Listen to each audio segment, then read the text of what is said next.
Green Noise is back for season 2. Welcome to Green Noise, a podcast series from CapeNature that is bringing nature to life, and we use white noise to try to sleep better, but green noise to make life better.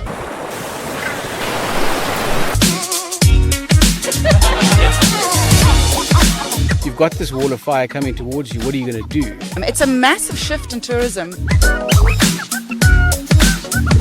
To build an inclusive and connected society, especially in the Western Cape. Women just do things differently. Welcome to Green Noise, a podcast series from CapeNature, the Biodiversity Conservation Authority of the Western Cape. You're in season 2, and I'm speaking to you live. If you're only listening, you can't see it, but we also video these from Assegai Bush, which is in the Jonkershoek Nature Reserve, a beautiful conservation area run by CapeNature, for another really important conversation featuring 2 phenomenal guests. One of the core principles of CapeNature, and for me, any decent ecotourism and sustainability organization and project, is of truly meaningful inclusivity, where people, no matter what their status of physical ability or disability, are able to access and enjoy spaces that are meant for everybody, to enjoy nature, to enjoy the environment, no matter what their physical or mental makeups. And for that reason, we're going to be having a conversation today about accessibility and the ways that CapeNature and other organizations going about making sure that this gorgeous ecosystem, this biosphere that we are all so lucky to live in and move through, is truly for all people. I'm thrilled to welcome onto the show Shiraz Ismail, who's the Ecotourism and Access Director for CapeNature, and Russell Fulmer from Capable. Capable, you get it. You see it in your mind. It makes sense. Welcome to the both of you. Thank you so much. What an office place today for us to do this, Shiraz. This isn't bad. Yeah, this is every day. If you're a CapeNature staff member, every day at the office. Don't tempt me with a good time. You're making me jealous now. Yeah, Russell, welcome. Russell, let's start. I'd love to know what CapeAble is about. It's an organization that I never heard of until I was kind of prepped for today's interview, but it sounds really important. It's got a great name. What's the story? Well, first of all, looking at the fact that I have a disability myself, the word disabled has the word able in it, and I live in the Cape. So I thought it was a nice play on a word, so hence the name and the brand CapeAble. But it was really born out of my frustration about not being able to travel easily. And I wanted to set up a tourist operation such that we could make tourism accessible to us with disabilities. And we've been in existence since just early 2000s, so we've been around for a while. But low-key, we specialize in the environmental assessment and in the training of people in the workplace, preparing the workplace to accommodate people with disabilities, and also helping coach people with disabilities as to how they can fit into the workplace. Okay. And that's really where my passion is at the moment, is to try and make everybody with a disability feel they're worth something. And travel is also key to that. Absolutely. Please tell me a little bit more about that. So, what I think about often is that as a broadly able-bodied person, 90% of the year, I do get injured a lot from overzealous tennis playing. But as a broadly able-bodied person, I have kind of been shown how to see the extent to which able-bodied people often don't see how inconvenient, impractical, and inaccessible so much of normal architecture, normal buildings, normal meeting plans, normal functionings of workplaces and travel is for people who are disabled. And beyond, I guess, I think the obvious that people's minds go to is like a ramp, for example, to get into a building. In what other ways do we need to think about changing our built and natural environments to make them more accessible for all kinds of disabilities? Well, first of all, I think we should take the normality out of it, because nothing in life is normal. But at the end of the day, to me, able-bodied folk see what is comfortable with them. And many folk don't have anybody with a disability in their family or in their society. Therefore, they don't get an appreciation of what it takes a person with a disability to do something. And that's really where one of our training workshops is around sensitization, where we take people who are able-bodied and give them a journey into the disability world and get them to understand what it takes to adapt your life once you've become disabled. Unfortunately, we do have people who are born with disabilities, and those congenital disabilities, it's very interesting. You think they won't have the same frustrations as a person who acquires a disability later on in life, but they have exactly the same frustrations because they're comparing themselves to the able-bodied world that they see around them. But once you start opening people's eyes, it's amazing how the empathy comes out. Sure. And suddenly my experiences have been quite embarrassing sometimes, where people get overzealous in trying to assist me. I see. And in the early days when I needed assistance in and out of the car, people would often come and I'd ask them, could you get my wheelchair out of the boot of my car? Those are the days before we had compact wheelchairs and things. And suddenly when I said, that's fine, you've put the wheelchair there, now they want to grab me and they grab my arm. And I've got to say to them, no, don't grab my arms because those are my legs. If you grab them, I'm going to fall. Yeah. And they don't have that understanding and appreciation. And it's not because of their ignorance, it's because they've never been exposed to it. For sure. And to me, one thing that's sad is that we've always boxed people with disabilities. Society, for years, we've categorized people, we branded them, we put them in little containers. We must just stop containerizing people. Just let everybody integrate. Let everybody work together. And when you see kids playing around, they have no barriers. It's us adults, and the older we get, the more barriers we create. It's also kids who don't kind of subject themselves to a sense of what's normal and what's not. Everything's much more free and like non-judgmental and containerizing, as you say. Shiraz, what I really, really appreciate about CapeNature is that accessibility and the social equity, right, of having anybody, no matter what their living circumstance, being able to enjoy CapeNature reserves and conservation and ecotourism and biodiversity and the rest.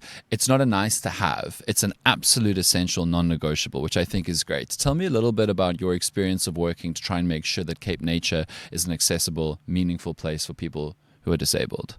Yeah, Dan, thanks for that question. I think it's a mindset issue. And it's also about doing the right thing. You know, I think from a CapeNature perspective, it is critical for us to build an inclusive and connected society, especially in the Western Cape. If you look at some of our attractions that we have within our tourism stable, it's most probably some of the most breathtaking attractions, whether it's a landscape, a seascape.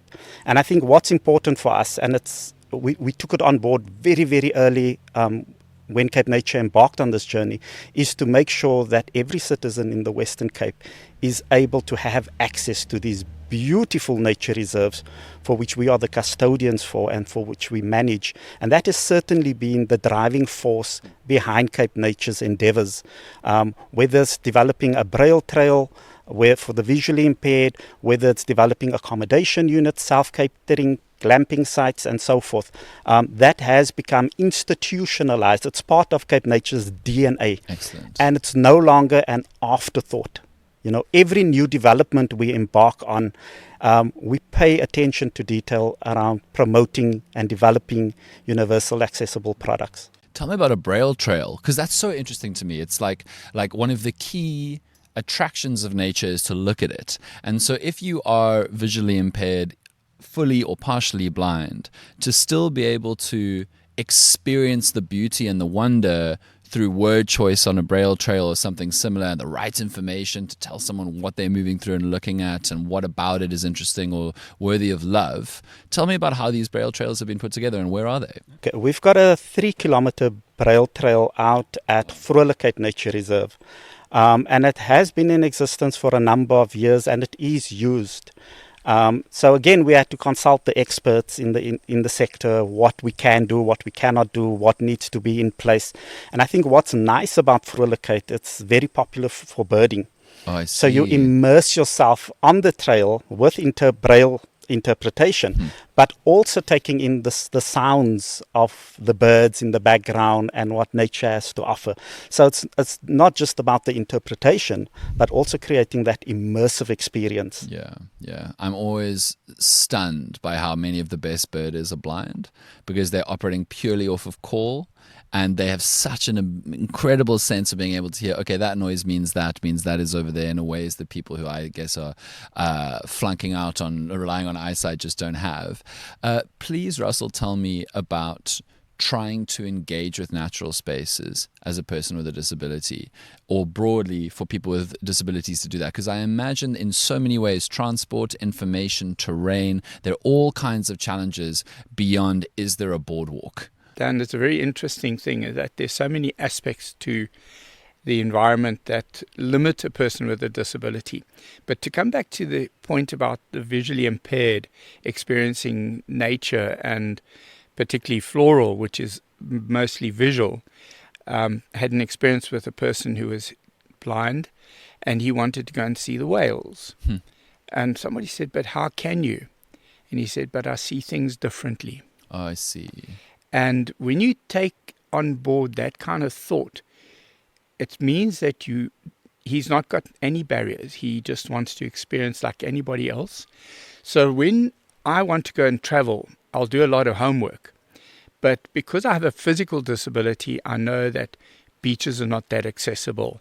I know that, hiking trails are not that accessible. So I will pick places that I can go to. And CapeNature's inspiration in terms of bringing the world of nature to people with disabilities has been fantastic, and I've been able to assist with some of those projects. So when we're dealing with a visually impaired person, we've got lots of things that we bring into the equation in terms of tactile indicators of pathways, Right. and also communication stuff. Your hearing impaired community, it's more for them to have information and access to information in a written form, and if you can train people up in sign language. But for those of us with physical disabilities, many amputees don't really consider themselves as very disabled, because with prosthetics these days, they can do most things. Sure. And, they hike mountains, they climb Everest. But my friend that I'm working with now, Taryn Tomlinson, she's been up Kilimanjaro, and she's in a wheelchair. Wow. And, it just proves that you can do anything you want to. And for myself, I've crossed the ocean twice from here to South America on yachts. And it's about the people that you have around you who want to facilitate your adventure, and about you not seeing those barriers as barriers. I see. You then see them as challenges, and by exposing people to that barrier, next time hopefully they will have made the changes. And this is what CapeNature are doing in their project, including the disability component, because the phrase that we use a lot in the world these days is universal access. Yes. And if you stop boxing everything, you can then make it free to everybody. I see. And, as long as you understand certain disabilities need specific tools, then bring those in. And technology today, the most useful technology we have is in everybody's pocket nowadays. Whether you're visually impaired or hearing impaired or physically challenged, you take your cell phone.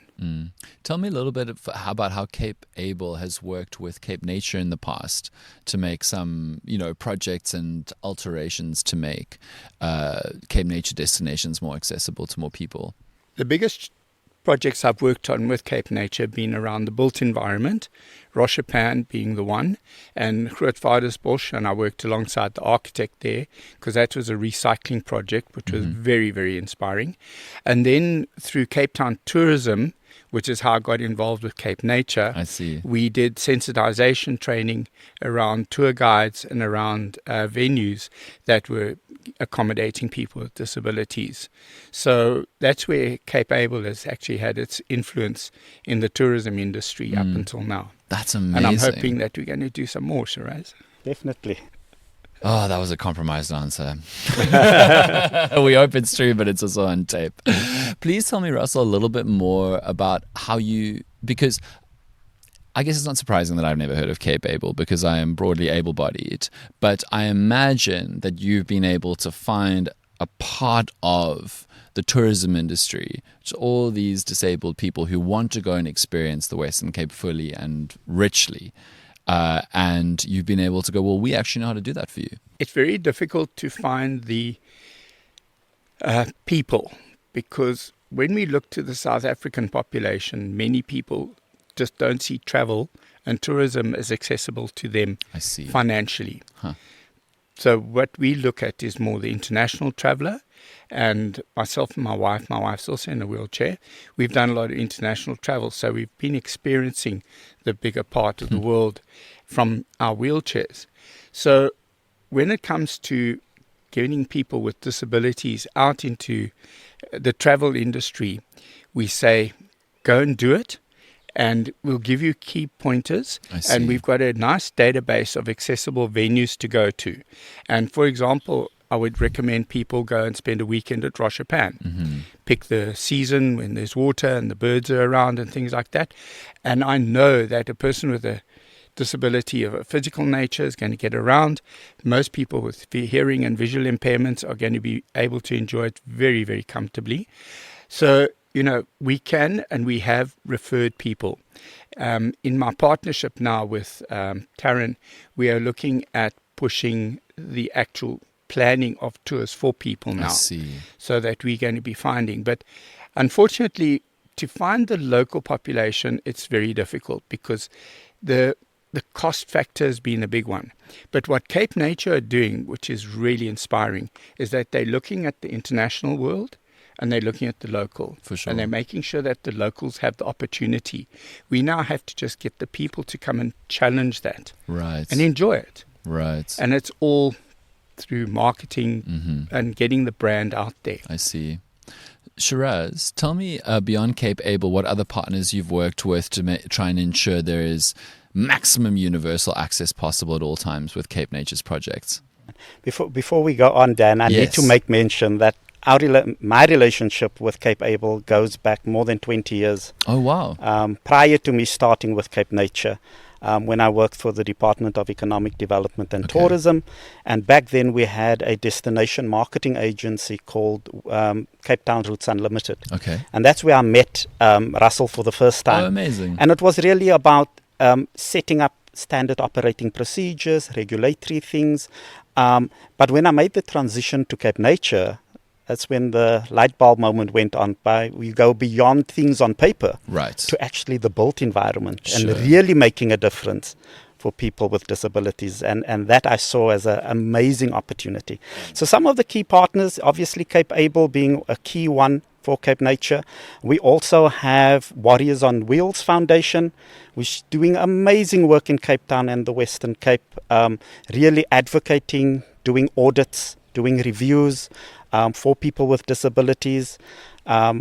We've had them out at Roshapan. There's a beautiful video on YouTube, Warriors on Wheels, Roshapan, where they brought people in wheelchairs. We've given them Roshapan, had carte blanche. Wow. And I think that is where you really see the product you've developed and designed come into action and actually getting that user experience and the testimonies coming from the user at the end of the day. Amazing. That is heartwarming stuff. And many of them saying, look, they're here doing an audit and so on, but they will come back with their families. And we do have a lot of repeat visitors through Warriors on Wheels. What we've also done with Warriors on Wheels is we actually funded these, what they call cycle buggies. Okay. So the Cape Town cycle tour. Yes. We funded 2 sets of buggies, and they attached to the back of a bicycle, and they actually allowed for different abled individuals to actually experience that magnificent race. And then in 2022, we were again approached by Warriors on Wheels to say, look, we actually want to enter a team into the Two Oceans Marathon. Wow. And they came with a running buggy, which CapeNature looked at. They showed us some design concepts. Wow, We've epic. invested in that. And again, it's a different experience. Yeah. And these buggies, the running buggy as well as the cycle buggies, are available. And they actually take youth into our nature reserves and give them these amazing, amazing experiences. Man, that's so cool. And then lastly, we also work with Taryn yes. from Liverpool around audits, advocacy work, marketing collateral. She's a huge social media influencer. And I think she's definitely one of CapeNature's advocates I see. for getting people into our protected areas. Amazing. So you've both spoken so much about Rashapan. Let's talk about Rashapan, because that sounds like a great example of how all of you have worked together to create a built environment that is accessible for people and in like the pursuit of universal access. So I'm sure both of you have a lot to say about Rashapan, having been involved. Shiraz, do you want to start with the ways that you went about making sure that Rashapan is literally physically built for people to access? Dan, as I said earlier, it's all about that change in mindset. So when we embarked on the Rashapan project, the brief to the architects were, we need to look at universal access. Okay. It cannot be an afterthought. So from a conceptualization, design, concept phase, the architect at the time onboarded Russell and his company in an advisory capacity. I see. To look at how we can design this. And I think what is amazing, it's from start to finish. Right. You pull up to the Rashapan Nature Reserve, you've got disabled-friendly parking bays. From there, you go on to boardwalks that were particularly designed, and it's this network of boardwalks that actually connects all the accommodation Yeah, I've units. stayed there. It's amazing. The swimming pool, the office precinct, and so on. And then also, coming in to the unit itself, your door widths need to be accurate. Yeah. The ramp levels need to be at a particular degree. Also, movable furniture. Right. Because each one's got their own preference. Your counter heights need to be at a certain level. Your passageways need to be nice and broad as well. You go into the bathrooms, huge showers, which I also enjoy when I'm there. Yeah, that's just objectively a great move. To any architects listening, I don't really care who you're building for, just the shower should be a room, guys. Yeah, and then also within the shower is adjustable shower heads, taps, seating areas, and so on. So I think at Rashapan really put CapeNature on the map for people with disabilities. Russell, tell me about the experience of being able to tell an architect, this is how you make a place for someone like me to actually enjoy it. It must have been like wildly thrilling, actually. It is, but it's also very sad that I have to tell a professional who should know what to do, how to do it. But my background, I was involved way back when we were formulating the National Building Regulations. I see. Through an organization called DPSA. And those regulations haven't changed much since what, the 1980s? Wow. God, that's a long time ago.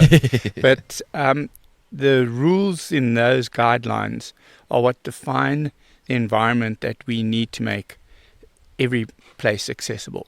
And any public space should be designed around those criteria. Ramps at the correct height and that.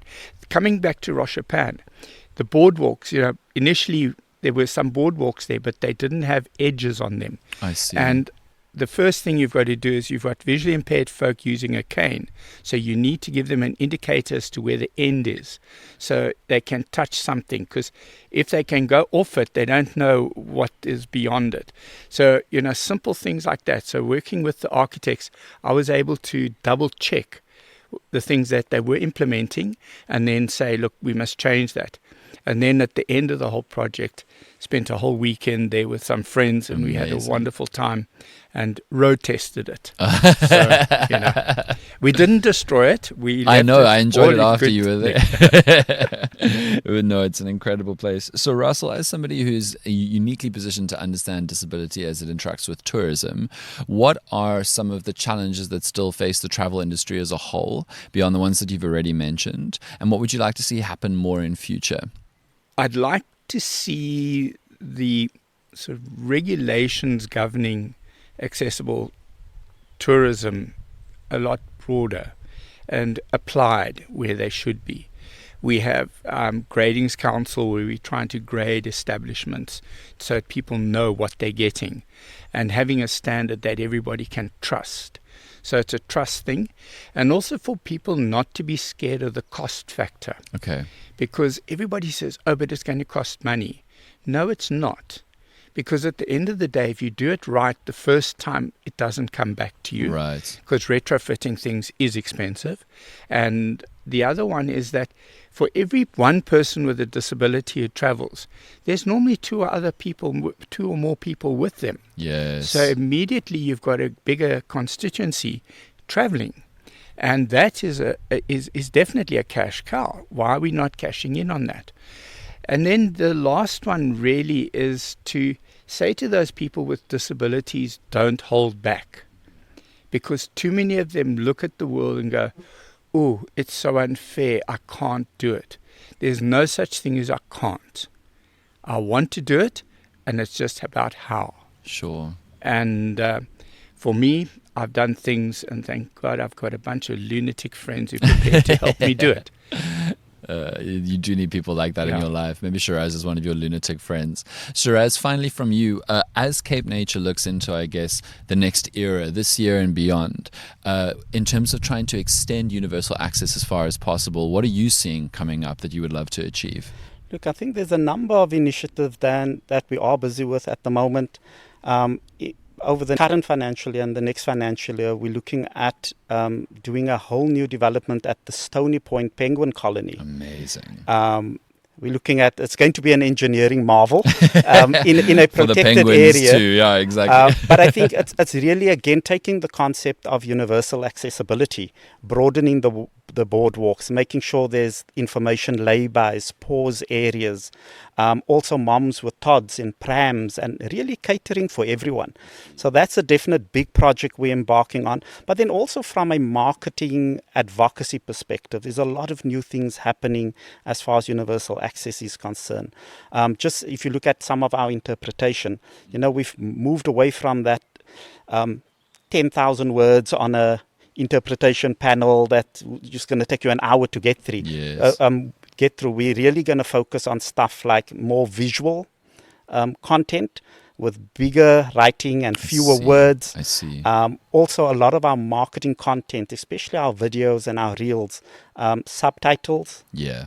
is in there, and also the call to action. Right. So even if you are visually impaired, the videos and the marketing collateral is of such a nature that it creates that immersive experience. For sure.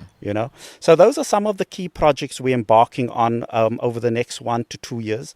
We also, in the next year, planning on creating a dedicated page on our website Okay. that addresses issues around universal access and what we're doing as an entity.